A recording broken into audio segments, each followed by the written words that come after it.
नमस्कार दोस्तों, स्वागत है आपका इस चैनल पर। इसका नाम है अद्भुत कहानियों का सफ़र। यहाँ पर हम दुनिया की रोचक घटनाओं, इतिहास और अंतर्राष्ट्रीय विषयों को सरल और बहुत ही समझने योग्य तरीके से समझते हैं। आज का विषय कुछ ऐसा ही है, एक ऐसा समुद्री रास्ता दुनिया की ऊर्जा आपूर्ति में बहुत बड़ी भूमिका अदा करता है। नाउ मैं आपको एक चीज़ बताना चाहता हूँ। ज़रा सोचिए, दुनिया की तेल आपूर्ति का बड़ा हिस्सा एक संकरे समुद्री रास्ते से गुजरता हो, और अगर उसी रास्ते से जहाज़ों गुजरना अचानक जोखिम भरा हो जाए तो क्या होगा। उस रास्ते का नाम है स्ट्रेट ऑफ हॉर्मुज। हाल के समय में मध्य पूर्व में बढ़ते तनाव के कारण ये समुद्री मार्ग फिर से चर्चा में आ गया, लेकिन असली सवाल यह है, हजारों किलोमीटर दूर होने के बावजूद ये स्थिति भारत में पेट्रोल की कीमतों, एलपीजी सिलेंडर और महंगाई पर कैसे असर डाल सकती है। आइए इसे आसान भाषा में समझते हैं। स्ट्रेट ऑफ हॉर्मुज क्या है? स्ट्रेट ऑफ हॉर्मुज एक समुद्री संकरा रास्ता है जो ईरान और ओमान के मध्य स्थित है। ये रास्ता पर्शियन गल्फ को अरबियन सी से जोड़ता है। अब सवाल यह है कि ये इतना महत्वपूर्ण क्यों है? क्योंकि दुनिया के तेल निर्यात का बहुत बड़ा हिस्सा हर दिन इसी रास्ते से होकर गुजरता है। अनुमान के अनुसार दुनिया का लगभग 20% तेल व्यापार का प्रवाह इसी रास्ते के से होता है। सिर्फ तेल ही नहीं, एलपीजी और एलएनजी, ये कई जहाज भी इसी क्षेत्र से गुजरते हैं। इसी कारण इसे दुनिया का एक बहुत महत्वपूर्ण एनर्जी चेक पॉइंट भी कहा जाता है। अब समझते हैं, अगर जहाज़ों की आवाजाही प्रभावित हो जाए इस संकरे मार्ग पे तो क्या होगा। ये अब मान लीजिए इस क्षेत्र में तनाव पैदा हो गया है। ऐसी स्थिति में जहाज़ों की आवाजाही धीमी हो सकती है, ये सुरक्षा जोखिम बड़ा हो सकता है। भले ही रास्ता पूरी तरह बंद ना हो, लेकिन अगर जहाज़ धीरे चले या कंपनियां सावधानी बरत लें तो इसका असर वैश्विक ऊर्जा बाजार पर पड़ सकता है। शिपिंग कंपनियां सावधान हो जाती है, तेल कंपनियां भी सतर्क हो जाती है, और इसी अनिश्चितता के कारण तेल की कीमतों में उतार चढ़ाव आ सकता है।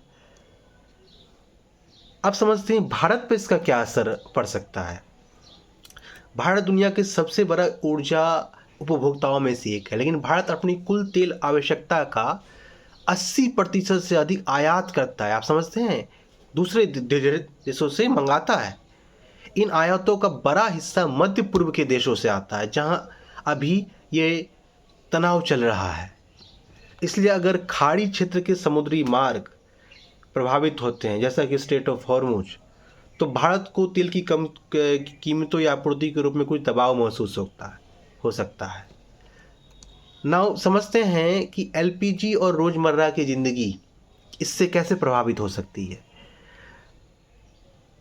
भारत में एलपीजी का उपयोग मुख्य रूप से घरेलू रसोई में खाना बनाने के लिए किया जाता है। इसके अलावा रेस्टोरेंट, होटल्स सभी एलपीजी का व्यवहार करते हैं। अगर वैश्विक बाजार में अक्रॉस द वर्ल्ड अगर इस तरह की बाजार में अस्थिरता आती है तो गैस और ईंधनों की आयात की लागत बढ़ सकती है, उस पर कॉस्टिंग बढ़ सकती है ज़्यादा।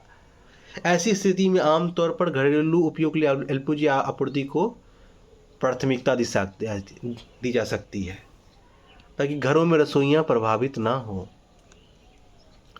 भारत के पास क्या विकल्प है? ऐसी परिस्थितियों से निपटने के लिए अच्छी बात है, भारत के पास कई विकल्प हैं। पहली बात, भारत के पास स्ट्रेटेजिक पेट्रोलियम रिजर्व और ईंधन भंडार मौजूद है, जो कि इस तरह की विषम परिस्थितियों में निपटने के लिए कारगर है। दूसरा, तेल कंपनियां अन्य देशों से भी तेल खरीद सकती है ताकि आपूर्ति संतुलित बने रहे। हाँ, उसमें थोड़ी लागत ज़्यादा पड़ सकती है। तीसरा, ऊर्जा आपूर्ति को आवश्यक क्षेत्रों के लिए प्राथमिकता के आधार पर प्रतिबंधित किया जा सकता है।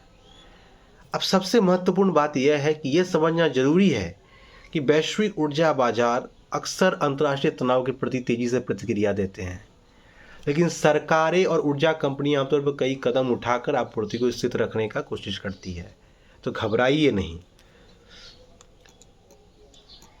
अब इसीलिए मैंने ये विषय चुना क्योंकि लोगों को बहुत टेंशन है, और ये स्ट्रेट ऑफ हॉर्मुज सिर्फ सुनते हैं, समझते नहीं है कि क्या है। तो एक छोटा सा वीडियो डालकर मैंने एक प्रयास किया कि लोगों को समझाए कि स्ट्रेट ऑफ हॉर्मुज केवल एक दूर का अंतर्राष्ट्रीय मुद्दा नहीं है। ये ऊर्जा आपूर्ति, ईंधन की कीमतों और कई देशों की आर्थिक स्थिरता से जुड़ा हुआ है। भारत जैसे देशों के लिए भी इन वैश्विक घटनाओं को समझना ज़रूरी है। अगर आपको ऐसी जानकारी और रोचक वीडियो पसंद है तो अद्भुत कहानियों के सफ़र को सब्सक्राइब कीजिए और यहाँ पर कहानियों का जानकारी का आनंद लीजिए। मिलते हैं अगली वीडियो में, तब तक के लिए नमस्कार, एंजॉय।